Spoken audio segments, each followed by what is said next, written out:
नमस्कार सभी को। परीक्षा जंक्शन के इस प्लेटफॉर्म पे सभी का हार्दिक स्वागत है।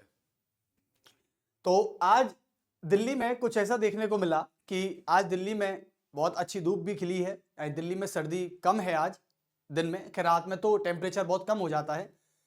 तो हालांकि दिल्ली में बहुत ज़्यादा ठंड भी पड़ रही है। जो दिल्ली से अभी क्लास ले रहे हैं, जो दिल्ली में हैं, अभी दिल्ली में रेंट पे रहते हैं, स्टूडेंट हैं, संस्था में पढ़ रहे हैं, तो दिल्ली की ठंड से बच के रहना भाई, क्योंकि दिल्ली का आपने कल शायद रात का 1 बजे का टेम्परेचर देखा होगा। पूरा धुंधला धुंधला हो चुका था, कुछ नहीं दिख रहा था। बहुत मतलब करीबन 8 से 6 9 डिग्री टेम्परेचर था करीबन, ऑलमोस्ट दिल्ली का रात के समय। अब तो ठीक ठाक है फिर भी। तो दिल्ली की ठंड तो भाई पूरे भारत में खैर फेमस है। दिल्ली की ठंड से कौन वाकिफ नहीं।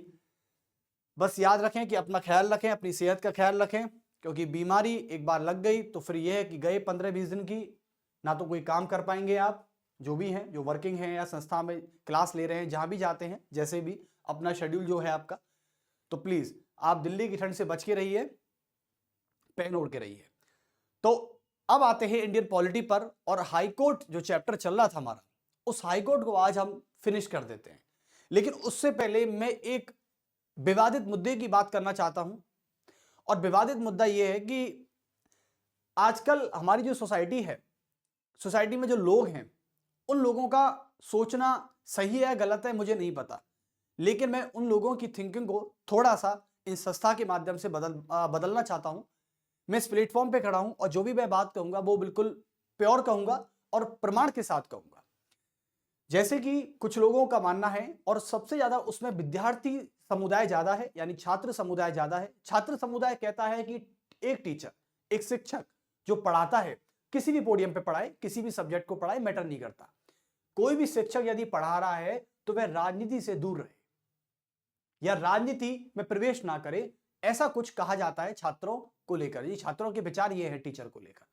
लेकिन मैं इतना बता देना चाहता हूं कि एक शिक्षक यदि अपने जीवन काल के किसी भी चरण में, किसी भी फेज में पॉलिटिक्स में एंटर करता है तो इसमें कोई गलत नहीं है, कोई गलत बिल्कुल नहीं है। क्योंकि हमारी भारतीय संस्कृति में जितने भी आप प्राचीन भारत में आप जितने भी शिक्षक को देखें, हम आचार्य चाणक्य की बात कर लें, हम गुरु द्रोण की बात कर लें, चाणक्य से भी पहले गुरु द्रोण हुए।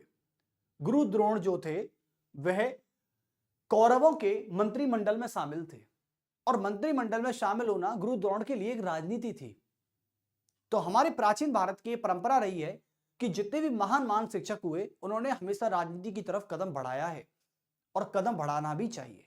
मैं ये नहीं कह रहा कि किस पार्टी की तरफ वो जाते हैं, किस पार्टी की तरफ नहीं जाते हैं, मैं पार्टी की बात नहीं कर रहा, मैं ओवरऑल पॉलिटिक्स की बात कर रहा हूं। तो शिक्षक का पॉलिटिक्स में जाना एक बहुत शोभनीय माना जाता है। क्यों? क्योंकि वह शिक्षक जो है एक क्रांति ला सकता है, किसी भी क्षेत्र में ला सकता है, चाहे वो सफाई के मामले में हो, चाहे वो एजुकेशन के मामले में हो, चाहे वो हेल्थ के मामले में हो। जैसे आपने देखा होगा कई शिक्षक हेल्थ इंफ्रास्ट्रक्चर को लेकर क्रांति लाते हैं। और जितने भी अब तक हमारे भारत में, चाहे स्वतंत्रता के बाद बात करूं, चाहे स्वतंत्रता से पहले की बात करूं, जितनी भी भारत में क्रांति हुई है वो एक शिक्षक के माध्यम से हुई है। एक टीचर एक ऐसी पोस्ट है जो हर प्रयास को संभव कर देता है। तो इसलिए कहते हैं कि टीचर का राजनीति में प्रवेश करना अपने जीवन के किसी भी काल में, किसी भी चरण में बुरा नहीं होता। क्योंकि आचार्य चाणक्य भी तक्षशिला यूनिवर्सिटी में प्रोफेसर हुआ करते थे, लेकिन उन्होंने राजनीति में प्रवेश किया और अच्छी राजनीति की, और पूरे मगध साम्राज्य पर चंद्रगुप्त मौर्य का शासन स्थापित किया और अखंड भारत का निर्माण किया। तो आप फिर यदि ऐसा सोचते हैं कि शिक्षक राजनीति में प्रवेश नहीं कर सकता, तो आपको यह बात सोच बदलनी पड़ेगी। क्योंकि आचार्य चाणक्य ने भी राजनीति में प्रवेश किया था शिक्षक के होते हुए, और चंद्रगुप्त मौर्य के प्रधानमंत्री बने थे उस समय। गुरु द्रोण की बात कर लेते हैं, खुद मंत्रिमंडल में शामिल थे वो। तो कैसे बुरा हो सकता है? बस इस सोच को बदलिए। राजनीति बुरी नहीं है, राजनीति में लोग कैसे बैठे हैं मैटर ये करता है, डिपेंड ये करता है। क्योंकि मैं खुद पॉलिटिकल साइंस को पढ़ाने वाला हूं, मैं खुद पॉलिटिकल साइंस का छात्र रहा हूं, तो मुझे ये बातें पता है और प्रमाण के साथ बता रहा हूं मैं आपको। ऐसा नहीं है कोई हवाबाजी की जा रही है। चलिए, तो आज का ये मुद्दा खत्म हुआ। अपनी सोच को बदले। मैं ये नहीं कह रहा कि आप बिल्कुल ही गलत है, आप अपनी सोच को बदलना होगा। और जो आज का छात्र है, आपको पता है कि हर सरकार ये कहती है कि हर छात्रों की हर शिक्षकों की, हर युवा की राजनीति में भागीदारी होनी चाहिए, वो क्यों कहती है? और राजनीति एक ऐसी चीज है जो आपकी लाइफ स्टाइल, आप क्या कपड़े पहनोगे, आप क्या खाओगे, आप कौन सी नौकरी करोगे, ये राजनीति तय करती है भाइयों। आप कितनी भी बड़ी नौकरी कर लेना, लेकिन फिर भी आप पर राजनीति थोड़ी बहुत तो हावी रहेगी। तो बस यही चीज मैं आपसे बताना चाहता था। खैर, अब आते हैं आपके प्रतियोगी परीक्षाओं पर। हाईकोर्ट चैप्टर, हाईकोर्ट चैप्टर का लेक्चर आपको कैसा लगा, जिन्होंने भी देखा? तो हाईकोर्ट में हमने कहीं हद तक आर्टिकल 222 223 की तरफ करा दिया था, लेकिन उसको हम दोबारा से करा देते हैं क्योंकि पूरा नहीं हुआ था और लेक्चर को हमने एंड करना पड़ा क्योंकि लेक्चर काफी लंबा हो गया था। तो चलिए स्टार्ट कर लेते हैं इंडियन पॉलिटी में हाई कोर्ट। क्योंकि स्टार्ट तो कल हो गया था, लेकिन इसे पूरा करना है तो आज का लेक्चर पूरा देखना होगा आपको। आज का लेक्चर पूरा देखना होगा और मैं चाहता हूं कि यहां से जितने भी संभव क्वेश्चन बन सकते हैं, जैसे मैं हाईलाइट तो कर ही देता हूं कि यहां से क्वेश्चन बन सकता है, यहां से क्वेश्चन आ जाएगा, तो आप लेक्चर के वक्त वीडियो को पॉज करके अपनी नोटबुक में लिख लीजिएगा कि यहां से क्वेश्चन बन सकता है, क्योंकि इससे अच्छी स्ट्रेटेजी हो ही नहीं सकती। तो इंडियन पॉलिटी में हाई कोर्ट यानी उच्च न्यायालय, और उच्च न्यायालय क्या होते हैं मैंने आपको बताया कि भारत में 25 हाई कोर्ट है। कितने हैं? 25 हाई कोर्ट है आज। पहले 24 थे, आज 25 हो गए।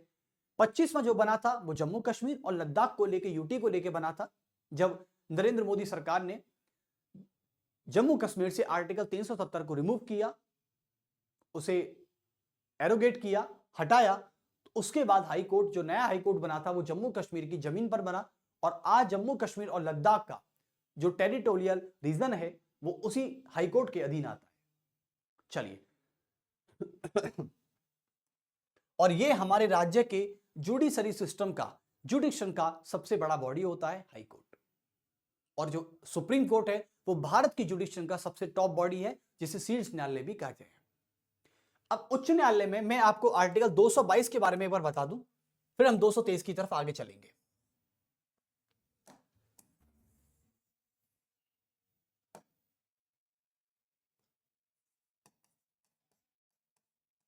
आर्टिकल 222, आर्टिकल 222 ये कहता है कि न्यायाधीशों का स्थानांतरण यानी ट्रांसफर ऑफ द जजेस। ट्रांसफर ऑफ द जजेस की मैं बात करूं तो आज हमारे हाई कोर्ट में जितने भी न्यायाधीश काम कर रहे हैं, उनका एक हाई कोर्ट से दूसरी हाई कोर्ट में ट्रांसफर कैसे होता है? क्योंकि एक हाई कोर्ट से दूसरी हाई कोर्ट में ट्रांसफर होने का मतलब है कि स्टेट चेंज हो जाता है। जैसे आज मान लो राजस्थान के हाई कोर्ट में एक जज काम कर रहा है, कल को उसको क्या पता उसका ट्रांसफर यूपी की कोर्ट में हो गया, तो इलाहाबाद कोर्ट में हो सकता है, मद्रास हाई कोर्ट में हो सकता है, कहीं भी हो सकता है, बॉम्बे हाई कोर्ट में हो सकता है। तो इसका मतलब यह है कि यदि एक जज या कई सारे जज किसी एक राज्य की हाईकोर्ट में काम कर रहे हैं तो उनका ट्रांसफर किस तरीके से होता है ताकि वो दूसरे स्टेट की हाईकोर्ट में जा सके। तो चलिए इसके बारे में जान लेते हैं। और यह आर्टिकल न्यायाधीशों के स्थानांतरण की बात करता है। तो यहां पर लिख सकते हैं न्यायाधीशों का स्थानांतरण, न्यायाधीशों का स्थानांतरण।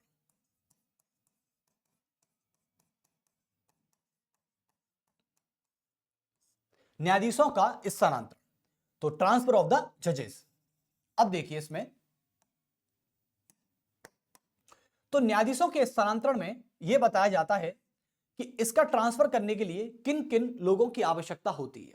आपको पता है कि एक न्यायाधीश का एक हाई कोर्ट से दूसरे हाई कोर्ट में स्थानांतरण भारत के राष्ट्रपति और उनके साथ 4 सुप्रीम कोर्ट के जजेस और भारत का मुख्य न्यायाधीश। चलिए तो लिख लेते हैं इस बात को कि एक न्यायाधीश का,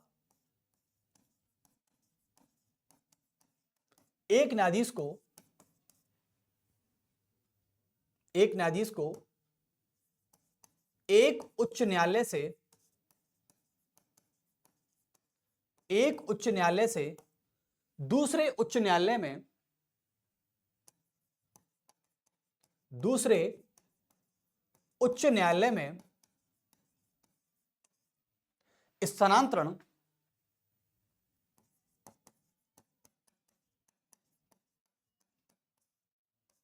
स्थानांतरण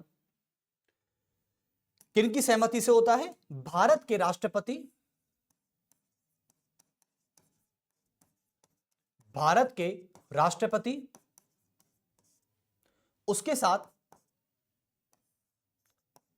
भारत के मुख्य न्यायाधीश, भारत के मुख्य न्यायाधीश, और उसके बाद आते हैं 4 सुप्रीम कोर्ट के वरिष्ठ न्यायाधीश, 4 सुप्रीम कोर्ट के वरिष्ठ न्यायाधीश।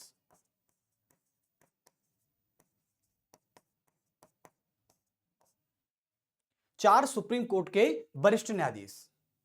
तो ये 3 लोगों की सहमति से, यानी 3 और 1 4 और 1 5 और 1 6 लोगों की सहमति से अंतिम फैसला भारत के राष्ट्रपति का होता है। और उसके बाद एक हाई कोर्ट के जज को या 2 हाई कोर्टों के जज को एक हाई कोर्ट से दूसरी हाई कोर्ट में ट्रांसफर कर दिया जाता है।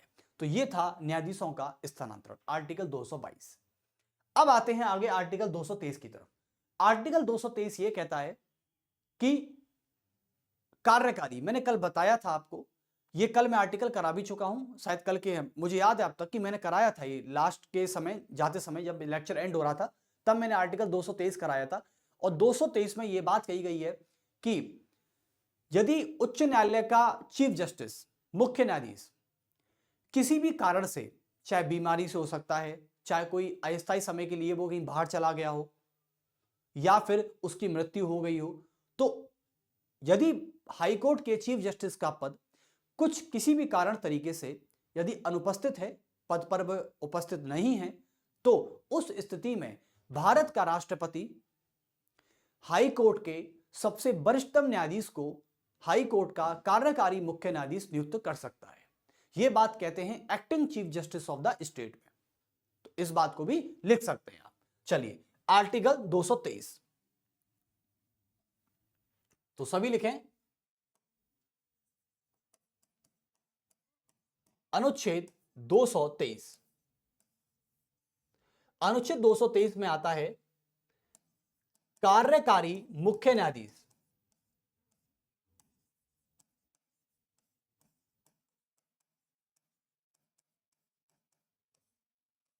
कार्यकारी मुख्य न्यायाधीश, acting chief justice of the state. चलिए अब इसमें क्या हो सकता है? इसमें वही हो सकता है जो सुप्रीम कोर्ट में था। जैसे कि सुप्रीम कोर्ट में मैंने आर्टिकल कराया था आपको एक 126 में जो था वो acting chief justice of India था।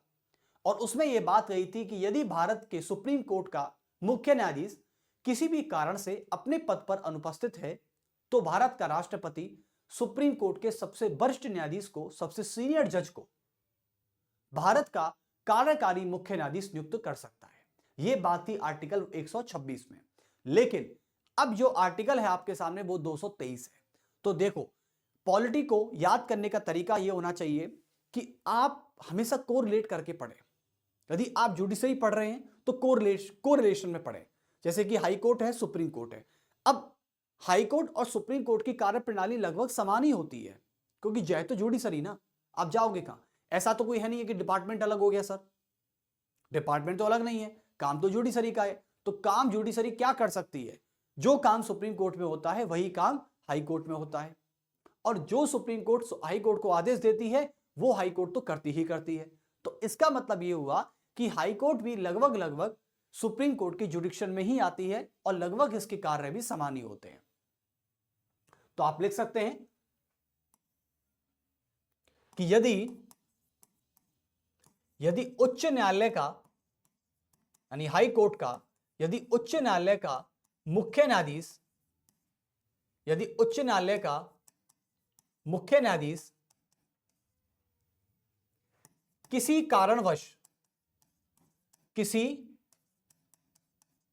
कारणवश, अब सर ये कारण कौन से होते हैं? अरे इतना देखो बच्चों, जब आप कोई चैप्टर पढ़ रहे हैं, कोई स्टेटमेंट पढ़ रहे हैं, तो आप में थोड़ा बहुत कॉमन सेंस होना चाहिए। अब किसी भी कारण से, जैसे कि आपकी मान लो ड्यूटी है ना, आपकी मान लो पोस्टिंग होती है, और पोस्टिंग के मान लो 3-4 महीने बाद आपको क्या होता है कि कुछ बीमारी हो जाती है। ऐसा भी हो सकता है। कभी कभी किसी व्यक्ति की पद पर रहते मृत्यु भी हो जाती है, तो उस पद को वैसे ही छोड़ना पड़ता है। भाई पद तो छूट ही जाता है ना, कि जब व्यक्ति ही चला गया तो उस कुर्सी पर बैठेगा कौन? एक व्यक्ति है, मान लो जो सरकारी नौकरी में है या किसी भी कारण से वो प्राइवेट नौकरी में मैटर नहीं करता है, तो नौकरी। चलिए अब मान लीजिए सरकारी नौकरी पर है, अब वह अपने पद पर अनुपस्थित है, तो या तो तीन कारण हो सकते हैं, या तो उसकी मृत्यु हो चुकी है, या वो बीमार है, या वो किसी भी कारण से अपने फैमिली पर्पस से या ऑफिशियल पर्पस से वो कहीं बाहर गया है। तीन ही कारण हो सकते हैं पद के खाली होने के। जैसे आज मैं ऑफिस नहीं जाता, तो आज मैं ऑफिस क्यों नहीं जाऊंगा? या तो मैं बीमार हूं, या मैं इस दुनिया से जा चुका हूं, अपनी बात कर रहा हूं मैं, या फिर ऐसा हो सकता है कि मैं कुछ समय के लिए एक पर्सनल रीजन से बाहर जा चुका हूं 15-20 दिनों के लिए, तो मैं अपने पद पर कार्य नहीं कर पाऊंगा। तो ये कारण हो सकते हैं कॉमन सेंस के तौर पर, तो आप लिख सकते हैं यहां पर। कारण ये हो सकता है जैसे कि पहला है मृत्यु, दूसरा रीजन हो सकता है आपका बीमारी या अस्वस्थ या अस्वस्थ, अनहेल्दी। ओके, उसके अलावा तीसरा कारण हो सकता है बाहर की यात्रा, या यात्रा लिख दें, यात्रा। चलिए, तो किसी भी कारण से, कारणवश यदि अपने पद पर अनुपस्थित है, अपने पद पर अनुपस्थित है,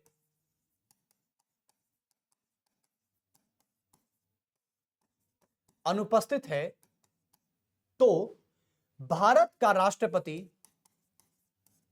गलती से राज्यपाल मत कर देना, राज्यपाल कर दिया तो सत्यानाश हो जाएगा, क्योंकि राष्ट्रपति ही हाई कोर्ट के मुख्य न्यायाधीश और न्यायाधीशों की नियुक्ति करता है। तो नियुक्ति के मामले में कभी भी, हाई कोर्ट की नियुक्ति हो चाहे सुप्रीम कोर्ट की हो, नियुक्ति के मामले में कभी भी राज्य के राज्यपाल को मत घसीटना, वरना सत्यानाश हो जाएगा, मारे जाओगे, और कुछ नहीं हो सकता। इसलिए मैं कह रहा हूं कि हाई कोर्ट है चाहे सुप्रीम कोर्ट है, इसमें जजों की नियुक्ति के मामले में यदि आपको राज्यपाल और राष्ट्रपति में से चुनना पड़े तो भारत का राष्ट्रपति चुनना। तो भारत का राष्ट्रपति उच्च न्यायालय के, यानी हाई कोर्ट के किसी वरिष्ठ न्यायाधीश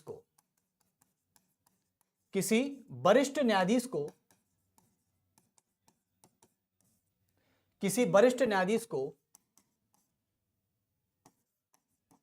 उच्च न्यायालय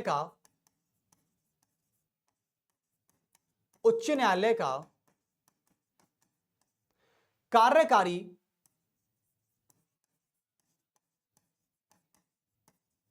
मुख्य न्यायाधीश नियुक्त करता है।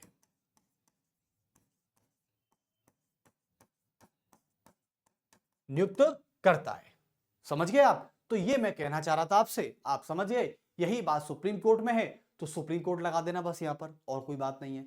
इसको कहते हैं बच्चों, यदि मैं इंग्लिश की बात करूं, इंग्लिश वाले बच्चों को थोड़ा बहुत दिक्कत होता है तो मैं थोड़ी बहुत इंग्लिश यूज भी कर लेता हूं, लेकिन मैं आपको बता दूं कि हम जिस माध्यम के टीचर हैं उसी माध्यम में रहें तो अच्छी बात है, क्योंकि हिंदी माध्यम का टीचर यदि इंग्लिश में चला जाए तो वो ना इंग्लिश का रहता है ना वो हिंदी का रहता है।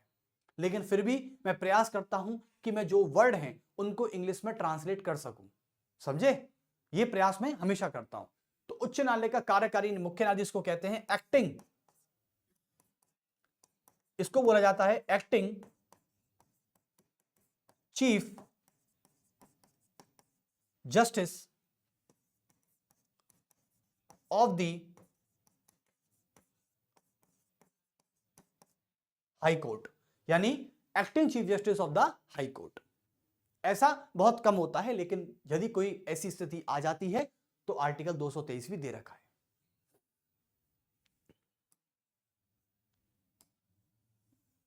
एक शेर है कि जवानी की उम्र, गुलजार साहब ने बहुत अच्छी बात कही है आपको लेके, जब हमें लेके, यानी इस दुनिया में जब कोई अपने लक्ष्य को प्राप्त करता है तो लक्ष्य को प्राप्त करने के लिए वो क्या कुछ नहीं सहता, हर कुछ सहता है।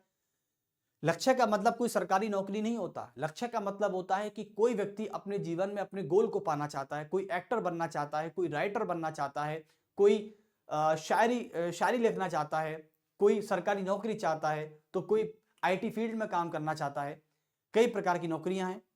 लेकिन एक गुलजार साहब कहते हैं कि ये छात्रों पर बहुत अच्छे से सूट होती है। कहते हैं कि जवानी की उम्र, क्या कहते हैं, जवानी की उम्र पसंदीदा चीजों की कुर्बानी मांगती है।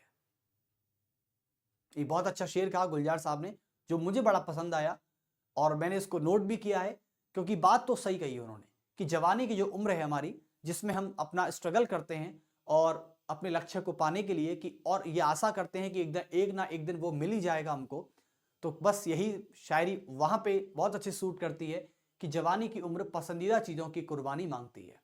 और बिल्कुल हकीकत है। आपने अपने घर पे, आप जब घर पे थे तो आपके कितने ऐशो आराम हुआ करते थे, खाना हाथों में आ जाता था। जब आप सुबह उठते थे तो माँ आपके लिए चाय बना के लाती थी कि बेटा उठ जाओ, ठीक है, यानी पानी का गिलास भी आपके हाथों में ही मिलता था। कितने ऐशो आराम थे। और जो लोग आज छात्र तैयारी के दौरान अलग शहरों में रह रहे हैं, रेंट पे रह रहे हैं, उनसे पूछिए, वो खाना खुद तक बना रहे हैं, पानी का गिलास खुद उठ के पी रहे हैं। चाय का मन है तो चाय खुद ही बनाएंगे, कोई मम्मी नहीं है, कोई पापा नहीं है वहां पे, कोई उनकी सिस्टर नहीं, बस वो खुद ही काम कर रहे हैं। बर्तन धोना है तो खुद ही धोएंगे।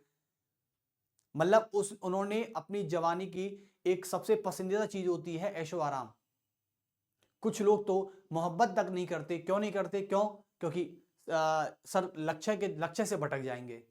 लेकिन हालांकि उनकी ये मिथ है और ये गलत है, ऐसी गलत बात नहीं करते, लेकिन कुछ लोगों का मानना है कि सर जिंदगी में लड़की के आने से हम लक्ष्य से भटक सकते हैं, तो इसलिए मोहब्बत ही नहीं करनी, ऐशो आराम छोड़ देना है, केवल जवानी। और जवानी की उम्र केवल घटती जा रही है और कुछ नहीं हो रहा है। चलिए, लेकिन कहते हैं कि कुछ खोने के लिए कुछ पाना पड़ता है। तो देखो भाई, कीमती चीजें जब आप खोते हो तो ऊपर वाला उससे भी बेहतर कीमती चीज आपको देता है। तो इसलिए आज थोड़ा सब्र रखिए, लेकिन यकीनन बता रहा हूं कि जिन्होंने आज अपनी पसंदीदा चीजों की कुर्बानी दी है ना, वो यकीनन इससे बेहतर पाने की क्या रखते हैं, हिम्मत रखते हैं और हैसियत भी रखते हैं, और देगा। चलिए, तो ये था आपका आर्टिकल 200। इसमें ही बात कर लेते हैं, इसी में दूसरा प्रावधान है बच्चों। दूसरा प्रावधान यह कहता है कि यदि हाई कोर्ट में कोई जज जो पहले काम कर रहा था लेकिन वो रिटायर हो चुका है क्योंकि उसकी उम्र 62 की हो चुकी है, तो 62 वर्ष की उम्र में जब हाई कोर्ट का जज रिटायर हो जाता है तो रिटायरमेंट के बाद भी उस जज की नियुक्ति वापस की जा सकती है, लेकिन भारत के राष्ट्रपति और उच्च न्यायालय के मुख्य न्यायाधीश के परामर्श पर। हाई कोर्ट के चीफ जस्टिस और राष्ट्रपति के परामर्श पर ही वो ऐसा कर सकता है। तो चलिए इस बात को लिख लेते हैं। तो यहां पर आता है सेवानिवृत्त न्यायाधीश।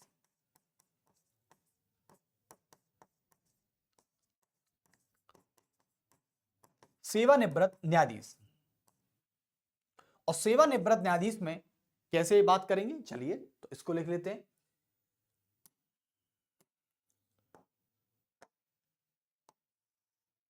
यदि उच्च न्यायालय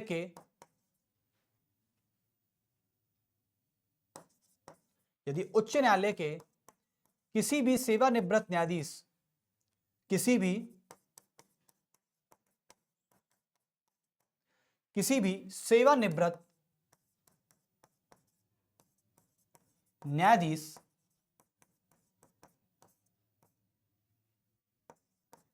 की नियुक्ति उच्च न्यायालय का मुख्य न्यायाधीश उच्च न्यायालय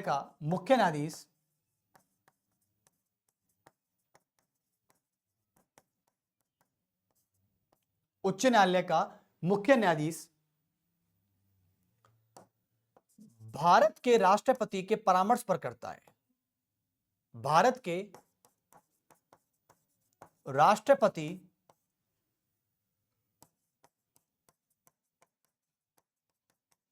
के परामर्श पर करता है।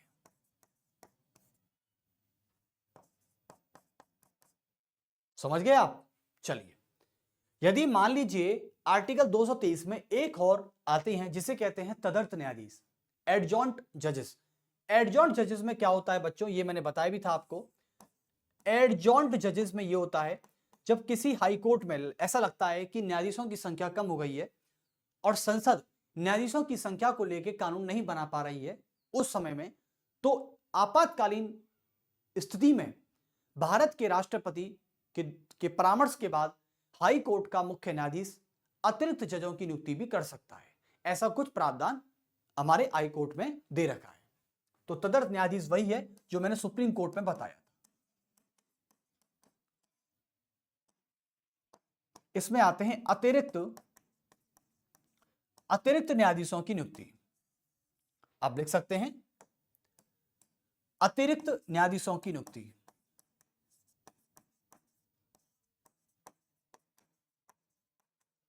अतिरिक्त न्यायाधीशों की नियुक्ति, बस इतना लिख के छोड़ देना तो आप समझ जाओगे। Okay, better. And is that clear? समझ में आ रहा है पूरा? आर्टिकल 223 में ही 3 प्रोविजन थे। पहला था एक्टिंग वाला, दूसरा था रिटायर्ड वाला और तीसरा था एडजॉइंट वाला।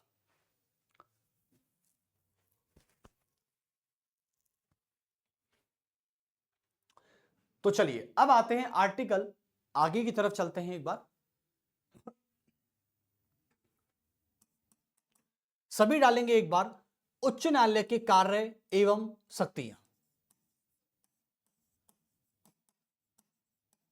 उच्च न्यायालय के कार्य एवं शक्तियां। तो हाई कोर्ट के कार्य और शक्तियों की बात करें तो क्या पावर है हाई कोर्ट के पास और क्या जुडिक्शन है, ये कुछ ऐसा टॉपिक है। इसमें वही चीज आती है जो सुप्रीम कोर्ट में आती है। जैसे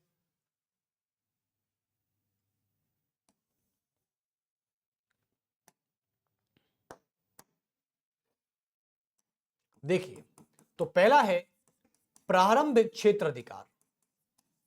प्रारंभिक क्षेत्र अधिकार, इसको कहा जाता है ओरिजिनल जुडिक्शन। ओरिजिनल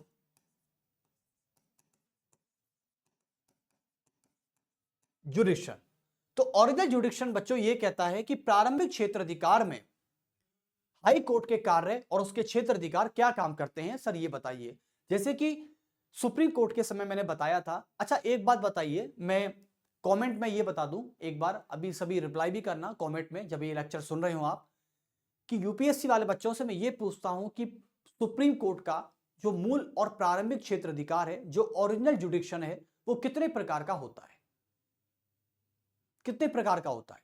मैं आपको बता दूं बच्चों कि कई सारी किताबों में सुप्रीम कोर्ट के ओरिजिनल जुडिक्शन को केवल एक ही प्रकार से बताया गया है, वो है केंद्र यानी संघीय विवादों को निपटाना।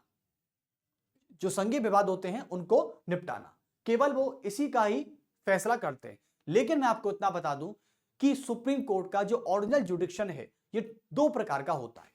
पहला होता है एक्सक्लूसिव ओरिजिनल जुडिक्शन, पहला होता है एक्सक्लूसिव ओरिजिनल जुडिक्शन और दूसरा होता है ओरिजिनल जुडिक्शन। तो इसका मतलब यह है कि पहले में तो संघीय विवादों का निपटारा किया जाता है और दूसरे वाले केस में मूल अधिकारों को उचित कार्यवाही तरीके से लागू किया जाता है।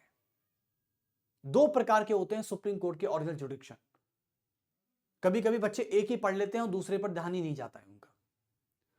तो प्रारंभिक क्षेत्र अधिकार में आप लिख सकते हैं कि ये क्या क्या करते हैं। जैसे कि ये काम करते हैं मूल अधिकार का,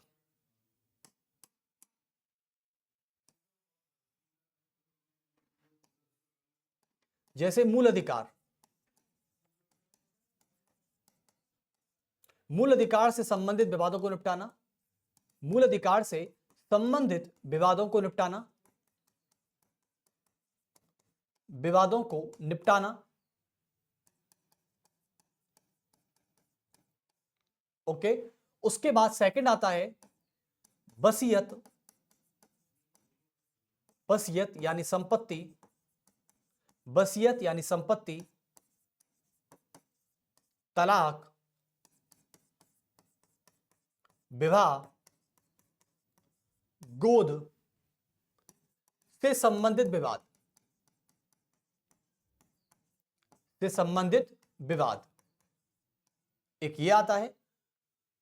तो ऐसे करके यानी प्रारंभिक क्षेत्राधिकार में हाई कोर्ट के ओरिजिनल जुडिक्शन में, जैसे कि मूल अधिकार, अब मूल अधिकार से मान लो कोई संबंधित विवाद आ गया है तो उनको निपटाया जाएगा। और वसीयत, संपत्ति और तलाक और विवाह से गोद में संबंधित जो विवाद होते हैं उनको निपटाया जाता है। ठीक है, ओके।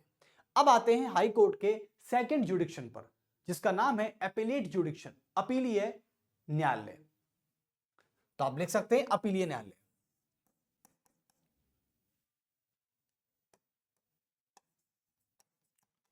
ये सारी चीज वही है जो पढ़ा चुका हूं, अपीलीय न्यायालय। और अपीलीय न्यायालय में देखिए, आप सभी को पता है कि अपीलीय न्यायालय कैसे काम करता है। भाई हाई कोर्ट है, राज्य का सबसे बड़ा जुडिशरी बॉडी है। अब राज्य के लोग क्या करते हैं कि सबसे पहले जहां अपील करनी होती है वहां अपील करते हैं। जैसे कि वो मान लो जिस जिले से हैं, मान ले मैं राजस्थान की बात कर लेता हूं, तो ये राजस्थान है और राजस्थान में अभी मान लो एक जिला ये है एक्स। इस एक्स नाम के जिले में जितने भी लोग रहते हैं वहां पर उनके लिए एक सेशन कोर्ट काम करती है। क्या करती है? एक सेशन कोर्ट काम करती है। तो सेशन कोर्ट में जब वो अपील लगाते हैं तो सेशन कोर्ट में भी जाके वो अर्जी लगा सकते हैं, ऐसी कोई बात नहीं है। लेकिन उसी राज्य के लोग, ये राज्य की बात कर रहा हूं मैं, अब जिले की बात नहीं कर रहा, उसी राज्य के लोग अपने हाई कोर्ट में भी जाकर क्या कर सकते हैं? अपील कर सकते हैं। यानी राज्य में अपील करने का सबसे बड़ा न्यायालय कौन सा है? हाई कोर्ट है। राज्य में इससे कहीं और अधिक आप अपील नहीं कर सकते। तो यही बात है, यानी अपीलीय न्यायालय का मतलब होता है कि आप जिस राज्य के हैं उस राज्य की हाई कोर्ट में आप अपील लगा सकते हैं। और अपील दीवानी मामलों की हो सकती है, फौजदारी मामलों की हो सकती है और संवैधानिक मामलों की भी हो सकती है। तो आप लिख सकते हैं इसमें कि अपील करने का बात करें तो उच्च न्यायालय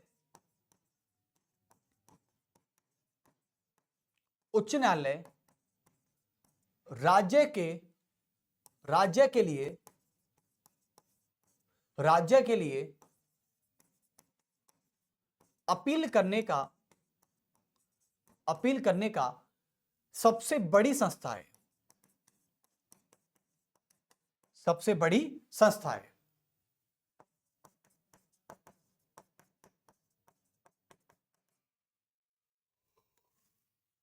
हालांकि आप हाई कोर्ट में भी कर सकते हैं, लेकिन आपको पता है कि हाई कोर्ट में आप अपील तभी कर सकते हैं जब आप पहले हाई कोर्ट में, सुप्रीम कोर्ट में आप अपील तभी कर सकते हैं जब आपने हाई कोर्ट में अपील की डाली हुई हो। यह बात निश्चित है। आप सीधे सुप्रीम कोर्ट में अपील नहीं कर सकते। कुछ ही केस ऐसे हैं जिनमें आप सुप्रीम कोर्ट में डायरेक्ट अपील कर सकते हैं, जैसे कि मूल अधिकारों से। लेकिन कुछ मामले ऐसे हैं कि पहले आपको अपनी राज्य की हाई कोर्ट में अपील करना होता है, अपील पर सुनवाई होती है, हियरिंग के बाद जो फैसला आता है, यदि आप उससे सहमत हैं तो अच्छी बात है, नहीं है तो फिर जाकर हाई कोर्ट के अगेंस्ट में जाकर आप सुप्रीम कोर्ट में अपील कर देते हैं। तो यह होता है पूरा प्रोसेस।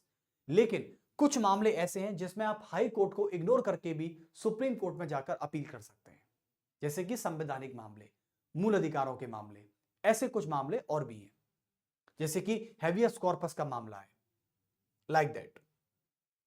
तो ये थे अपीलीय न्यायालय। इसमें कौन कौन से केस आ सकते हैं?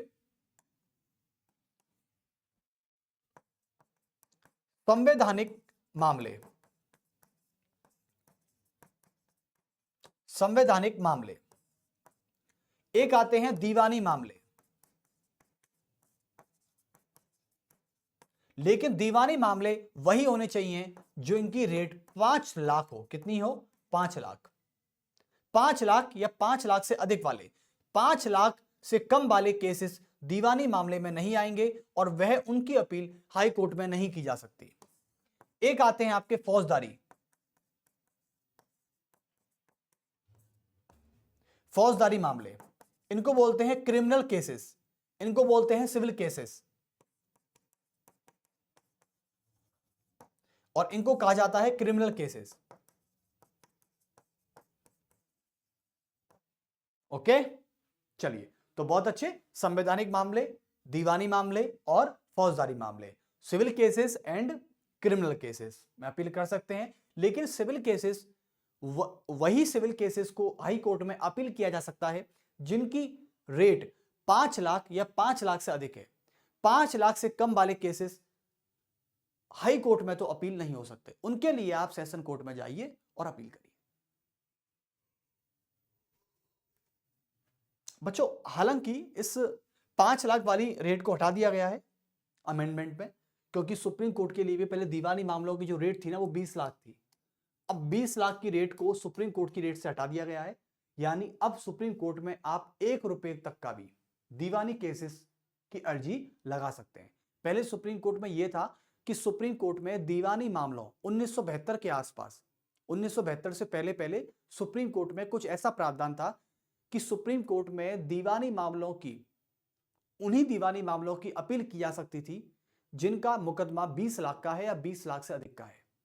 20 लाख से कम जो थी उनके दीवानी मामलों की अपील सुप्रीम कोर्ट में नहीं की जा सकती थी। लेकिन 13th कॉन्स्टिट्यूशनल अमेंडमेंट ऑफ 1972 1972 में इस सुप्रीम कोर्ट की इस लिमिट को हटा दिया गया है। अब आप कितनी भी रकम वाला दीवानी मामले सुप्रीम कोर्ट में जाकर अपील कर सकते हैं, एपीलेट कर सकते हैं, कोई दिक्कत नहीं है। ऐसा ही हाई कोर्ट में, हाई कोर्ट में भी 5 लाख की अब कोई लिमिट नहीं है, यानी आप किसी भी प्रकार का दीवानी मामला है आपके पास और उसकी रकम चाहे कितनी भी है, चाहे संपत्ति में, गोद में, किसी भी तरीके से, तो उनका भी आप क्या कर सकते हैं, उनका भी आप अपील हाई कोर्ट में कर सकते हैं। पहले ये लिमिट का मामला था, लेकिन इस लिमिट को हटाया गया था किसके द्वारा? इस लिमिट को हटा दिया गया था 30वां संवैधानिक संशोधन 1972 जो इंदिरा गांधी के समय किया गया था। देखो, इंदिरा गांधी ने कुछ काम अच्छे भी किए थे, तो कुछ काम लोकतंत्र के लिए अंधेरे के रूप में भी किए थे, तो कई सारे प्रावधान हैं, लेकिन हमें सारे क्राइटेरिया से देखना पड़ेगा। अब अपीलीय हो गया, प्रारंभिक हो गया, लेकिन जो नेक्स्ट जुडिक्शन है ऑफ द हाई कोर्ट का, तो वह आता है आपका रिट क्षेत्र अधिकार, जो कि सबसे ज्यादा महत्वपूर्ण है। तो डालेंगे सभी आर्टिकल 226।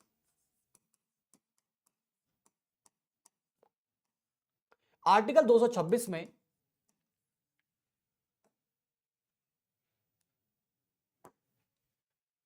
आर्टिकल 226 कहता है रिट क्षेत्र अधिकार,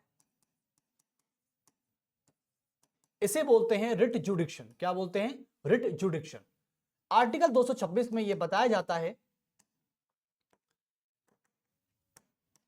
कि हाई कोर्ट मूल अधिकारों के असंगत या मूल अधिकारों की खिलाफत करने वाला कोई भी कार्यवाही है, कोई भी गतिविधि है, कोई भी एक्टिविटी जिसके खिलाफ वह किसी संस्था या किसी भी व्यक्ति या किसी भी लोक अधिकारी के खिलाफ रिट जारी कर सकता है। यह होती है हाई कोर्ट के रिट जारी करने की शक्ति।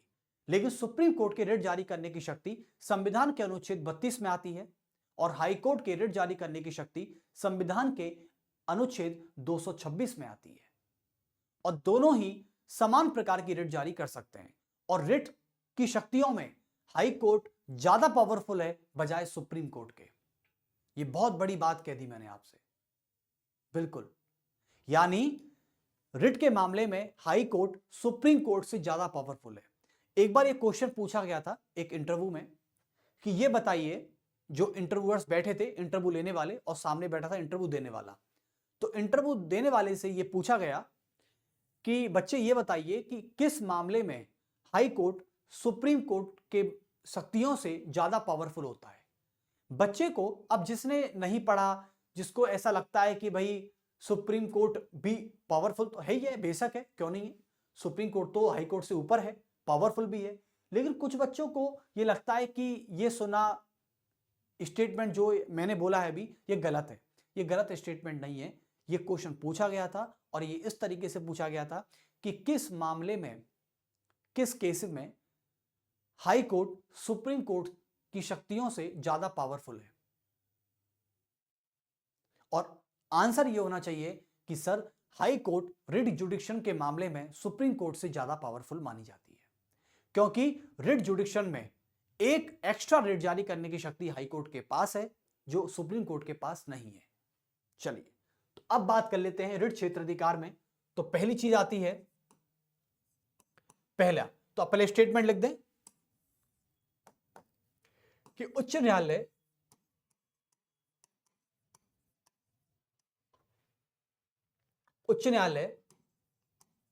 मूल अधिकारों या संविधान के खिलाफ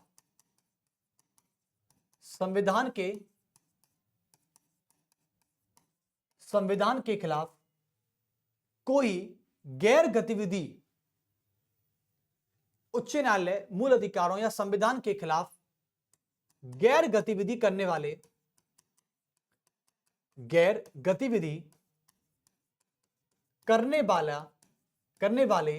कोई संस्था या व्यक्ति, कोई संस्था या कार्यालय या कोई भी निकाय या बॉडी तथा कोई अन्य व्यक्ति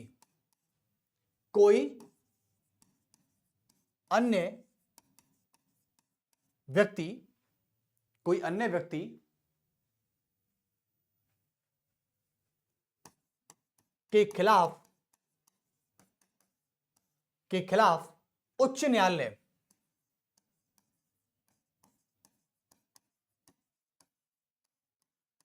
पांच प्रकार की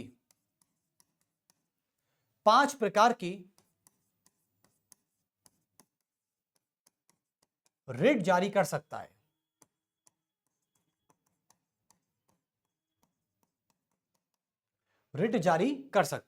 समझे आप? तो 5 प्रकार की रिट जारी कर सकता है। जैसे कि कोई संस्था है, जैसे मान लीजिए कि कोई एक्स नाम का व्यक्ति है, रमेश नाम का व्यक्ति है। अब रमेश बुरा मत मान जाना, कोई रमेश है आप में से, तो कोई रमेश नाम का व्यक्ति है, वो किसी ऑफिस में काम करता है। अब ऑफिस का कल्चर ऐसा है कि वहां पे सारे काम संविधान के खिलाफ होते हैं। वहां पे मतलब जैसे मैं एक ऑफिस में काम करता था टीचिंग से पहले, मेरा तजुर्बा मैं आपको बता रहा हूँ, मेरा अनुभव बता रहा हूँ। हालांकि वो मेरे लिए मेरी जिंदगी के सबसे काले दिन कहे जाते हैं, मैं कहता भी हूँ, खुल के कहता हूँ, इसमें कोई दोहराई नहीं है। जो आपने अनुभव किया, क्योंकि अनुभवों से तो इंसान सीखता है ना। तो मेरा एक्सपीरियंस क्या रहा बच्चों?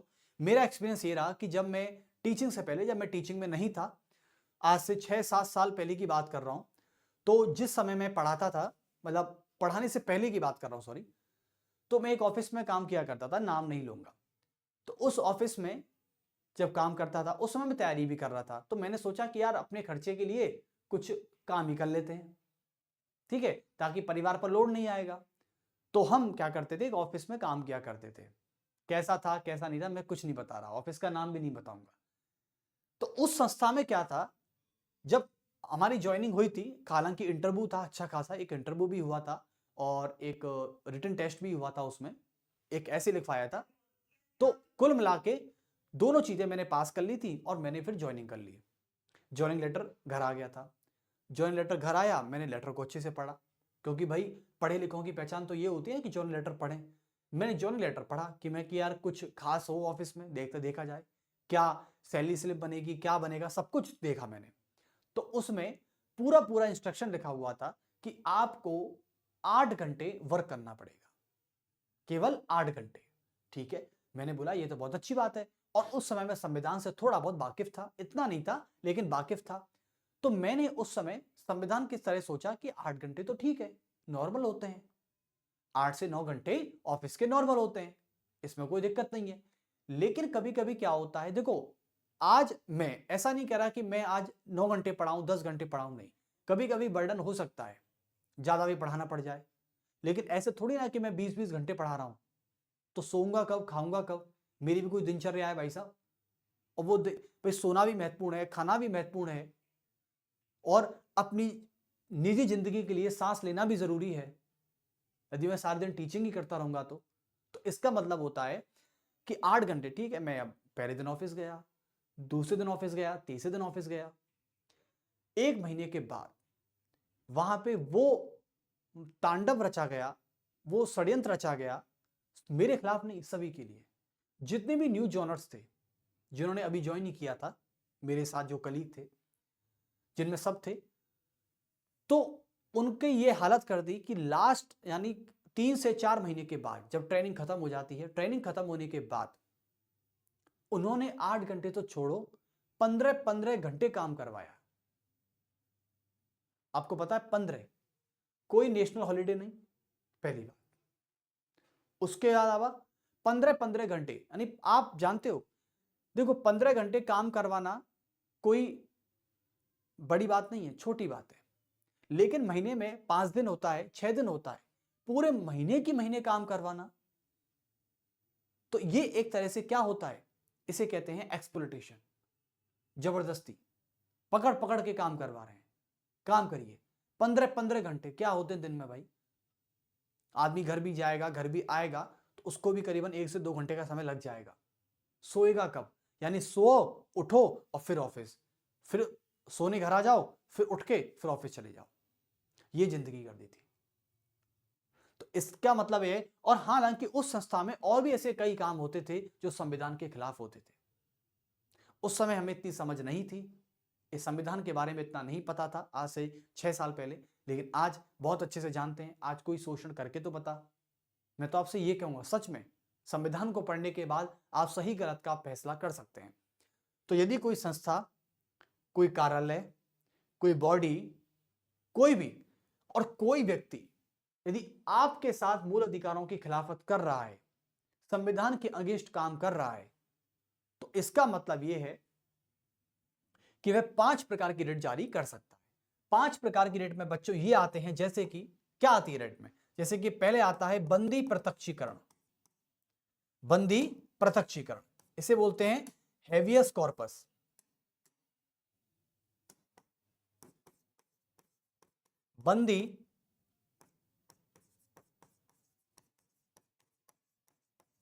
बंदी प्रत्यक्षीकरण। दूसरे पर आता है परमादेश। परमादेश। तीसरे पर आता है अधिकार पृच्छा। चौथे पर आता है उत्प्रेषण। फिर आता है प्रतिषेध। यानी 5 प्रकार की रिट जारी की जा सकती है। यह हाई कोर्ट का काम है, और सुप्रीम कोर्ट का भी सेम यही काम है। अब आते हैं आर्टिकल 226 हो गया आपका। एक आता है पर्यवेक्षण, आर्टिकल 227। मैंने बताया था ना कि संविधान के भाग 6 में 214 से लेके 231 तक हाई कोर्ट है। अब आते हैं आर्टिकल 227।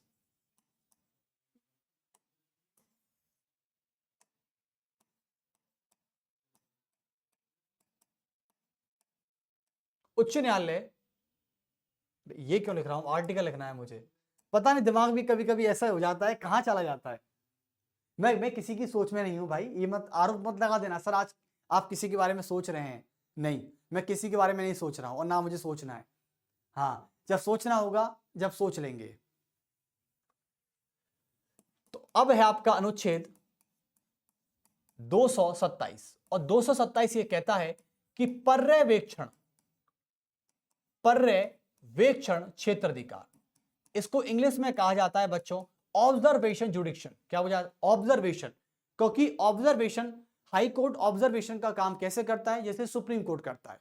सुप्रीम कोर्ट क्या करता है कि हाई कोर्ट में जो रिपोर्ट्स हैं, हाई कोर्ट की रिपोर्ट्स की मांग कर सकता है, हाई कोर्ट के किसी भी केस की सुनवाई कर सकता है, समझे? हाई कोर्ट के किसी भी फैसले की समीक्षा कर सकता है। तो यह होता है ऑब्जर्वेशन का काम। यही काम हाई कोर्ट अपने अधीनस्थ न्यायालयों के लिए करता है। यानी सुप्रीम कोर्ट के अधीन कौन आता है? High court. तो सुप्रीम कोर्ट हाई कोर्ट के सभी फैसलों की समीक्षा करना, किसी भी फैसले की रिपोर्ट मंगवा लेना, उसकी क्लास ले लेना, यह काम सुप्रीम कोर्ट करता है हाई कोर्ट के लिए। और हाई कोर्ट करेगा, अब हाई कोर्ट सुप्रीम कोर्ट के लिए तो करेगा नहीं, क्योंकि सुप्रीम कोर्ट ऊपर है हाई कोर्ट। अब हाई कोर्ट जो करेगा वो जिलों में आने वाली सेशन कोर्ट के लिए काम करेगा। यानी सेशन कोर्ट जो अधीनस्थ न्यायालय होते हैं, सत्र न्यायालय होते हैं, उनकी रिपोर्ट मंगवा सकता है, उनके फैसलों की समीक्षा कर सकता है, किसी भी फैसले की सुनवाई कर सकता है। यह काम करता है ऑब्जर्वेशन के तौर पर। तो लिख सकते हैं आप कि किसी राज्य का उच्च न्यायालय, किसी राज्य का उच्च न्यायालय किसी राज्य का उच्च न्यायालय अपने अधीन आने वाले सभी अधीनस्थ न्यायालयों अपने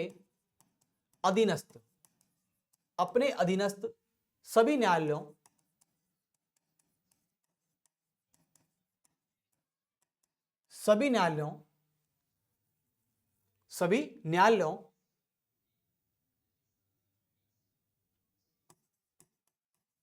के कार्यों का पर्यवेक्षण करता है, उनका ऑब्जर्वेशन करता है। क्या करता है? ऑब्जर्वेशन करता है। बहुत अच्छे। तो ऑब्जर्वेशन ठीक है, यहां तक हो गई। लेकिन ऑब्जर्वेशन करता कैसे है, यह क्वेश्चन तो आप सबको पूछना ही चाहिए। यह क्वेश्चन तो आपको पूछना ही चाहिए। अब जैसे कि पहली बात करते हैं, तो पहला ऑब्जर्वेशन, हाई कोर्ट अपने अधीन आने वाले सभी अधीनस्थ न्यायालयों की रिपोर्ट मंगवाना। तो लिखेंगे कि सभी अधीनस्थ न्यायालयों की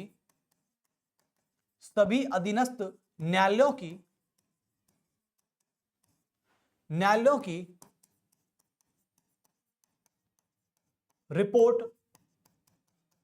मंगवाना, पहला। दूसरे काम की बात करें तो दूसरा काम क्या है कि हाई कोर्ट के पास यह पावर है कि वह किसी भी सेशन कोर्ट के केस की सुनवाई कर सकता है। बोलता है कि आप नहीं, अब मैं करूंगा। समझे? तो लिखेंगे कि उच्च न्यायालय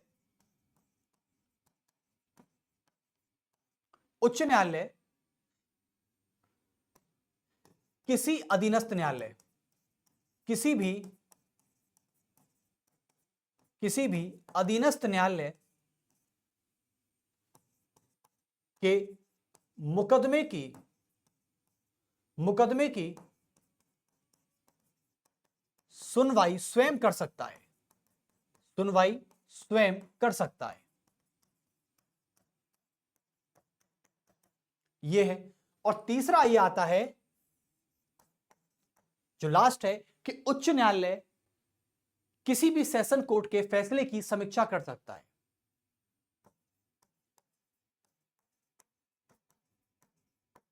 उच्च न्यायालय किसी भी अधीनस्थ न्यायालय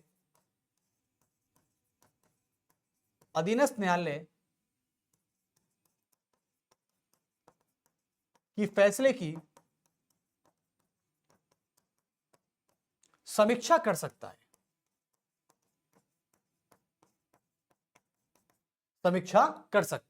तो यह था ऑब्जर्वेशन जुडिक्शन, जो कि आर्टिकल 227 में आता है। अब आते हैं सीधे आर्टिकल 230 की तरफ। चलिए,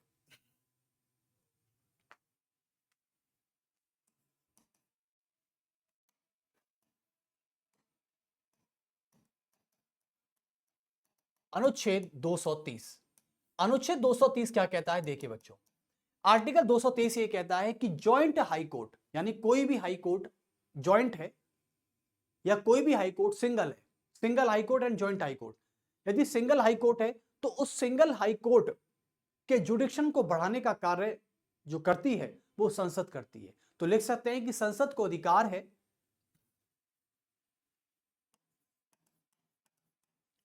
संसद को यह अधिकार है, संसद को यह अधिकार है कि वह एक उच्च न्यायालय का क्षेत्राधिकार, एक उच्च न्यायालय के क्षेत्राधिकार, कि वह उच्च न्यायालय के क्षेत्राधिकारों के विस्तार, क्षेत्राधिकारों की शक्तियों में, क्षेत्राधिकारों की शक्तियों में विस्तार कर सकती है, विस्तार कर सकती है। That's it. चलिए, तो आपको वैसे ही पता है कि हाई कोर्ट है चाहे सुप्रीम कोर्ट है, उनके जुडिक्शन में यदि वृद्धि करनी है तो संसद को एक अधिनियम के माध्यम से वृद्धि कर सकती है। चलिए, बहुत अच्छा लगा। अब ये चैप्टर आपका फिनिश होता है, हाई कोर्ट बिल्कुल खत्म, यानी 2 पार्ट्स में हमने हाई कोर्ट भी करा दिया। चलिए, तो हाई कोर्ट फिनिश हो चुका है, क्लास सभी देख लीजिएगा, रेस्पॉन्स सभी कर देना एक बार। मैं क्योंकि कल की क्लास मैंने देखी थी हाई कोर्ट, मैंने खुद ने देखी अपनी क्लास, बताओ क्यों? ताकि मैं देखता हूं कि वहां पे कितने बच्चे देख रहे हैं, कितना बच्चा कमेंट कर रहा है, और क्या क्या और ज्यादा अच्छे आपके लिए हम कर सकते हैं। हालांकि थोड़ा बहुत देख लेते हैं। वैसे अपनी क्लास को देखने में बहुत शर्म सी आती है, ऐसा लगता है कि हम कैसे पढ़ा पा रहे हैं। हालांकि लगता है ना, आप, मैं देखता नहीं हूं वैसे तो, लेकिन फिर भी मैं आपके लिए आपके कोई कमेंट वगैरह, कल एक बच्चे का कमेंट भी आया था हमारी दूसरे वाली वीडियो पर, तो उसका भी मैंने रिप्लाई किया है। खैर अच्छी बात है, आपका भी देखो, ऐसा नहीं है कि पढ़ा के बस फ्री हो गए, ऐसे नहीं है। आपसे जुड़ना हमारा पहला ड्यूटी और हमारा पहला कर्तव्य है, तो यही कर्तव्य बरकरार रहेगा। क्योंकि टीचर आज के समाज में, आज की सोसाइटी में जो टीचर को एक वीआईपी कल्चर मान लिया है ना, ये बहुत ही बुरा कल्चर है। आजकल मैं एक वीडियो देख रहा था जिसमें एक बच्चा किसी टीचर से मिलना चाहता है, वो टीचर मिल नहीं पा रहा है। एक बच्चा किसी टीचर से मिलना चाहता है, वो टीचर मिल नहीं पा रहा है। ये दुर्भाग्य की बात है कि एक छात्र को, एक स्टूडेंट को अपने टीचर से मिलने के लिए जद्दोजहद करनी पड़ रही है। ये दुर्भाग्य है इस पद का, मैं सही बता रहा हूं। वरना टीचर और स्टूडेंट का रिलेशन वो होता है माँ बाप के बाद। माँ बाप के बाद बच्चे के लिए एक टीचर ही सब कुछ होता है, और आज वही बच्चा टीचर से मिलने के लिए तरसता है, लेकिन टीचर मिलता नहीं। इसे कहते हैं वीआईपी कल्चर, और ये हमारी भारत की कुछ संस्थाओं में बड़े जोर शोर से चल रहा है, बड़े जोर शोर से चल रहा है। मैं संस्था का नाम नहीं लेना चाहता, ऐसी एक नहीं, ऐसी हजारों संस्था काम कर रही है हमारे भारत में। टीचर मिलना नहीं चाहता, क्यों? क्योंकि उसकी रेपुटेशन कम हो जाएगी यदि उसने 2 टूक बात कर ली तो बच्चों से। यदि वो जमीन पर उतर कर बच्चों के साथ बैठ गया तो उसकी रेपुटेशन कम हो जाएगी। ये कुछ नहीं, ये ढोंगबाजी है केवल। मैं, आपको पता है कि हमारे भारत पुराने समय में, आप शिक्षक को देख लीजिए, यार आचार्य चाणक्य को देख लीजिए ना। आचार्य चाणक्य ने किस तरीके से अपने शिष्यों को शिक्षा दी थी। मैं तो वही शिक्षक मानता हूं, मैं उसे ही मानता हूं शिक्षक। ऐसा नहीं है कि आप वीआईपी कल्चर में आ गए। मान लिया आपका एक प्रोटोकॉल होता है, हर टीचर का एक बच्चे के साथ एक प्रोटोकॉल होता है, वो इतना घुल मिल नहीं सकता, वरना फिर बच्चे बात नहीं मानते टीचर की। ये भी होता है, दोस्ती नहीं करनी चाहिए, लेकिन दोस्ती ना करो, लेकिन थोड़ा बहुत बच्चों की भी सुनो। आप उन्हें इग्नोर नहीं कर सकते, उनकी समस्याओं को सुनिए। खैर चलिए, तो फिर मिलते हैं आपसे। हाई कोर्ट फिनिश हो चुका है, जरूर लेक्चर को देखिएगा, और फिर आपके पास जल्दी आते हैं नए नए चैप्टर के साथ। अब हम जब पॉलिटी की तरफ आएंगे तो हम लोकल गवर्नमेंट पढ़ाना चाहेंगे। लोकल गवर्नमेंट बहुत अच्छा चैप्टर है, एक यूनिट है लोकल गवर्नमेंट, जिसे पंचायती राज कहते हैं। चलिए, तो फिर मिलते हैं सभी को दोबारा से।